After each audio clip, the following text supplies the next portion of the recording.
and welcome to another day on Cornwall Pocket Farm, where I try and figure out how to live sustainably on 300 square metres in the city. Today it's another one of my capsule wardrobe videos, as you would have seen, and we are doing finally the complete Julie outfit. I had to separate these two videos out, the top and the skirt, because, well, essentially the schedule I'm sort of sticking to, or accidentally achieving, shall we say, is sort of one item of clothing a weekend. I'm sort of doing the bulk of the sewing in one weekend and then trying to do the finishing sort of in the evenings, things like hemming and putting on buttons and buttonholes, things like that. The other thing is the Julie skirt just took a lot longer than I thought, and when I looked at the video there was quite a lot of footage of my, well, I think I've called it pleatageddon in the video. Yes, my dramas with pleating. I mean, I thought it was going to be such a simple skirt. The original idea was like one big loop of fabric, pleat the big loop onto the small loop, which is the waistband.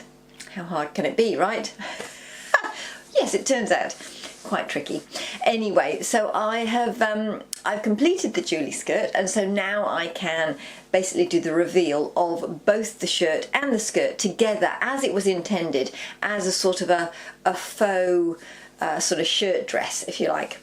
The idea being that it'll look like a dress together, and of course then I can wear the skirt separately with my other tops and the top separately with my other skirts, giving me more sort of versatility in this capsule wardrobe and sort of different options, if you like, that I can sort of put together to look like I've got lots of different clothes, whereas essentially I'm using the same small capsule wardrobe to create different looks. I should also say that I'm just a little bit sort of behind on my videos. Does that make sense?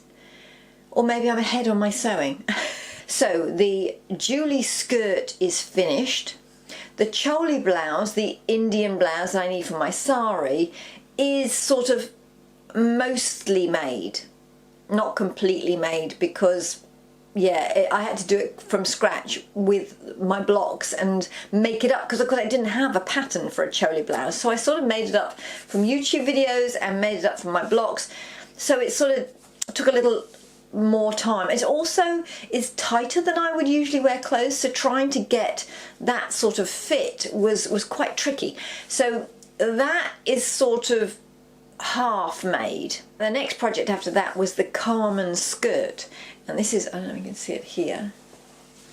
Ooh. That's the Carmen skirt, and that is made, apart from the fact that it's not hemmed and it doesn't have fastenings on it and its hand stitching hasn't been done. So that's sort of relegated to evening work. I do need to spend another day at least on the choli blouse to sort of finish the main sewing of it. But of course this weekend is a new weekend, so what am I doing? Am I finishing the projects that I've got on the go? No, I'm not. I'm starting a new project because, of course, my schedule is one item of clothing a week. So I'm cracking on with the next project. I'm not quite sure what this weekend is what I'm going to make this weekend. Could be, I still have the top and the jacket to do for the Carmen suit, or I could make the trousers. That's another option. That shouldn't take too long, she said, because I have made this trouser pattern several times before. But of course I'm going to do alterations to it, and I'm going to change it so that it will fit with my capsule wardrobe and sort of be waisted, finish at the waist, so that it will fit in with all my other pieces in the capsule wardrobe. So choices. What shall I make this weekend? It is a long weekend because Thursday is Anzac Day. So I'm taking the Friday and then the Saturday and Sunday, although I do have things going on the Thursday, so I won't be able to sew on Thursday. So I've got Friday, Saturday and Sunday. I should probably do something that is a little more tenuous, a bit more complicated, a little bit more unthought through, untested, untried. So I probably will do something a bit more difficult, maybe. Or am I ready to just do something easy? Because and then of course the other piece to this is that I video the making, but then I have to make the videos, because obviously after this I get a whole bunch of raw footage and then I have to put all that together and make some sort of story of the making of this item for you guys. Let's get on with the video about the Julie skirt, and then of course at the end the reveal of the full Julie outfit.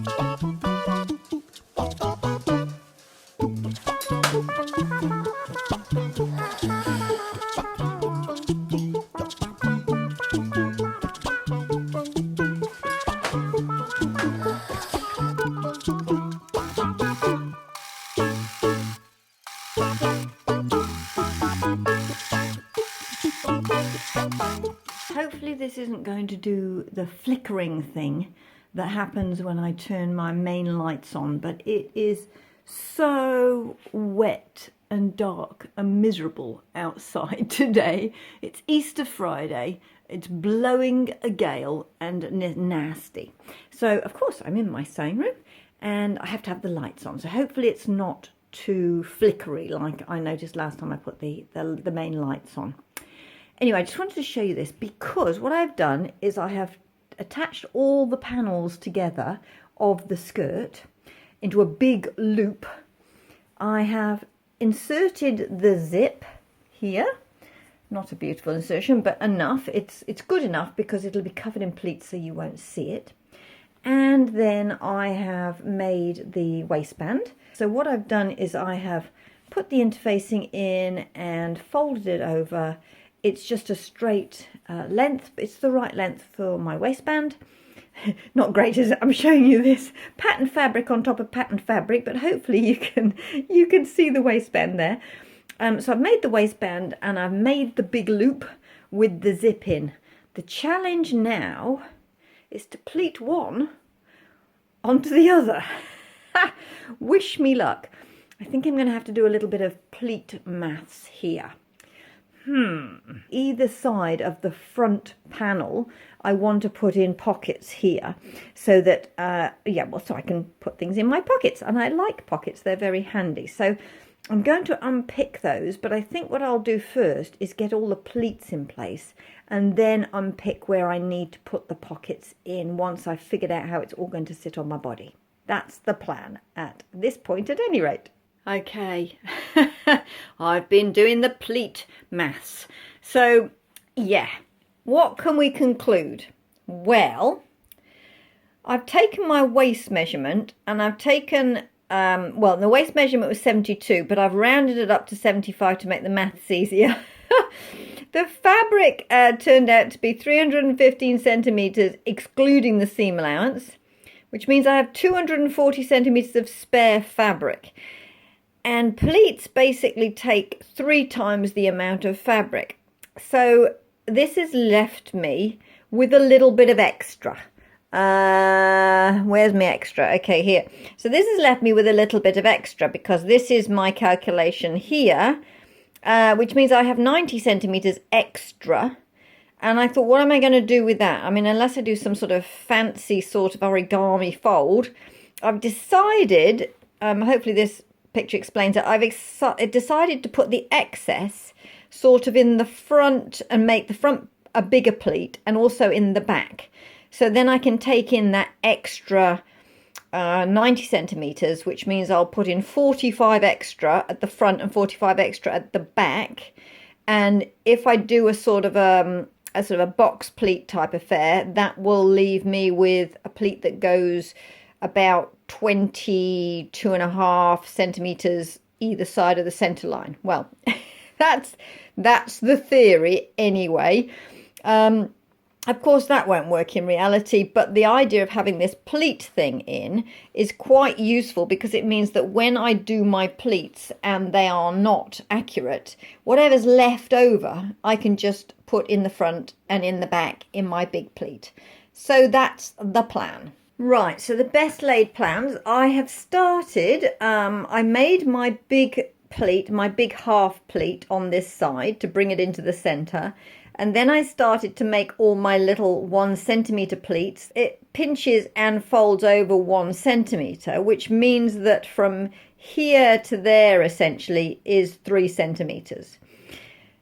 So I've started doing it, putting pins in every pleat, and I've realized that that is going to, well, I don't have enough pins and it's very spiky and I've already drawn blood. So my next plan is actually to use thread and just do a tacking stitch all the way along. When I make a new pleat, I do a tacking stitch. And I have found that this little gizmo that comes with my sewing machine, so it's ancient, is actually really helpful because each of these little sawtooths is actually 1 centimeter. So it's actually quite useful for making the pleats.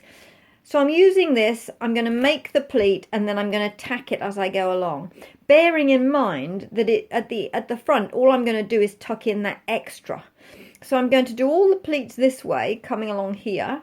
And then I'm going to do all the pleats going the other way. And then whatever I get left over at the other side, I am going to tuck into a pleat to fit on my waistband. It's a bit of a genius idea if I do say it myself. Let's see if it's as genius as I think it is.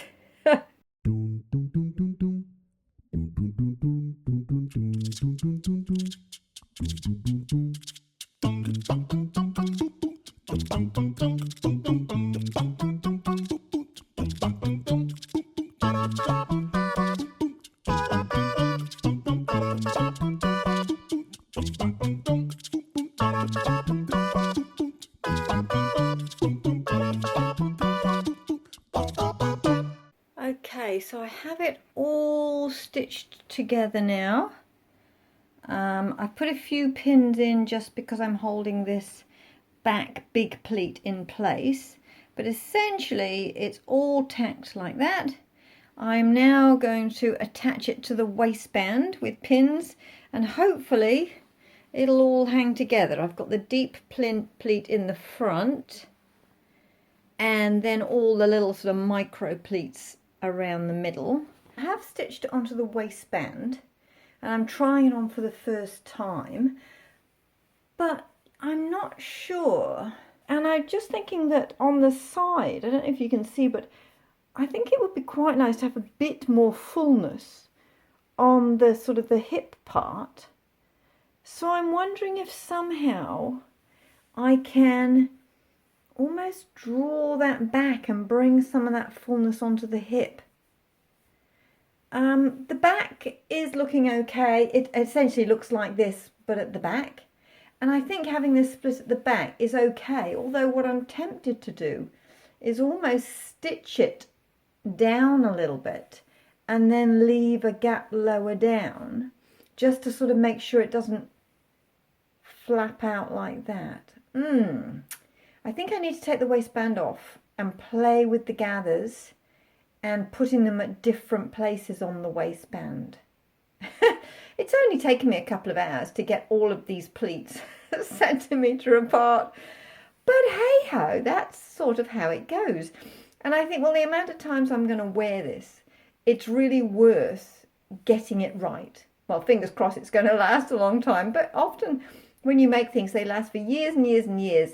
And if you don't get it right the first time, you're always going, oh, I wish I'd done that. But I just think it might be quite cool to almost make it look like there's a matching flat skirt, like a pencil skirt, underneath a sort of an overskirt. So that's, yeah, I'm going to take it all apart and play with it a little bit more. So after another entire page of calculations, 2 more versions of trying to mock up the pleats, I have given up. I have done so much pinning and taken it out and it's not working. So what I'm actually going to do is just use the pleats and the layout from the Sophia dress and just make that work for this skirt, because I think I like the way that looks, it fits, and yeah, I think it'll be a lot easier. Oh my god, what a nightmare. This this whole Easter weekend has been pleat-ageddon. I tell you, I have pleated and pleated and pleated and pleated, and I've undone pleats and I've changed my mind and tried different things, and this is what I've finished up with, which I'm really pleased with.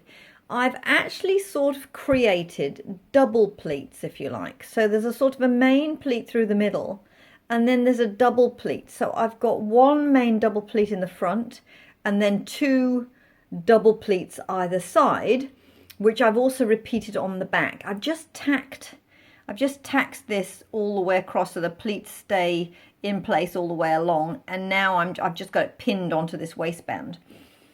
But yeah, it's like that at the front, which works quite nicely, and there's no seam in this front piece, because the seams are hidden in these pleats for the other panels.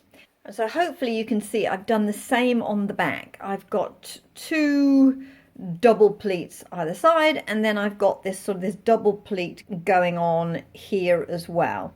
So that gives takes up a lot of the fabric and makes all the fullness. I just then had a little tiny piece left over either side where I've made a little faux pleat. I'll just show you. This is the side view. So this is the last double pleat on the front, and this is the last double pleat on the back.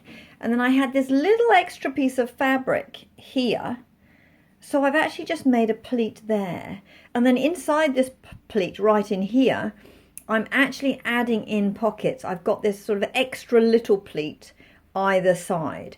It doesn't technically fit exactly, but it's not massively odd looking, and it means that I can get these little hidden pockets in, which I really want. In that little pleat I have cut from the top of the fabric, but where it touches the waistband down, I've actually cut a slit down there so that I can put these pocket pieces on here.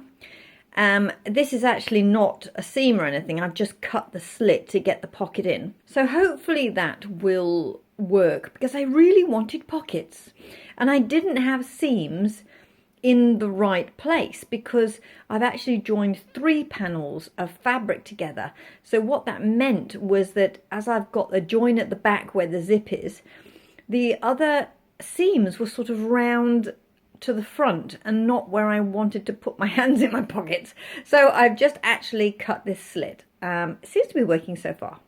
Okay, I've decided I need a belt. And this is what I have left. I do have a reasonable piece there. I might have a look at that. This is just really shrapnel, isn't it? There's not much there. Okay, I have found this bit, and it is quite long. It's not terribly wide, as you can see from my hand there. It's not terribly wide, but what I could always do is actually do a belt that has like the back of it a different colour than the front of it, if you like. Anyway, or I'd have the narrowest seam allowance ever. It might work. It might work. I'll just check. Fingers crossed, everybody. Fingers crossed. The next job is to look in my belt buckle tin and see if I have anything that will do the job. These are various things that I have collected over the years from secondhand shops and all sorts. So I'll go through this and see if I can find anything that would look right. These are the only 2 I have which could work. This one's a little small, but I think I prefer it a little bit, and it's actually got a prong on it, which would make it a bit better. I think I'll have to try both, see which works the best. The skirt has been hemmed and just needs a button on the back closing. The shirt is pretty much there as well. I just need to put all those buttons on. So basically, yes, I'm just avoiding doing the buttonholes. Yes, that's my whole thing. Buttonholes are hard, aren't they? I've got about 9 or 10 buttons to do, so I'm putting it off. But I also feel that I need a belt because I tried it all on and it just said belt to me. It just cried out belt. And so I thought, well, yes, it would bring it together to have a belt. So as you would have seen, I went through my buckle stash, if you like. I brought out a few potentials, but I have decided to go for this square one. Hopefully you can see it. That square one. Just because it is the right depth for the waistband. Obviously I did the waistband before I thought about putting a buckle on it or anything like that. So it's I'm looking at something to match after the fact. But anyway, I have the buckle. I also did find enough fabric just to get out a thin belt. So luckily it wasn't any wider actually, because I didn't have any more fabric. I have a few tiny little scraps left. And out of here I'm going to try and get some belt loops, obviously, to hold it onto the skirt, because I always find if I don't have the loops on the skirt, then it won't stay on the waistband, it'll all move over the place. So I've got a few bits here that hopefully will be enough to do the belt loops. I have enough fabric for here. I did have to piece some of this interfacing. The interfacing I have that I use tends to be really fine, lightweight interfacing, because I don't like anything too thick. But when it comes to a belt, you do need a little bit of substance for it. So I had this old paper interfacing that was thicker really. So, but I didn't have enough. So I have sort of pieced it together. I think that will work inside a belt. I don't think you'll really notice.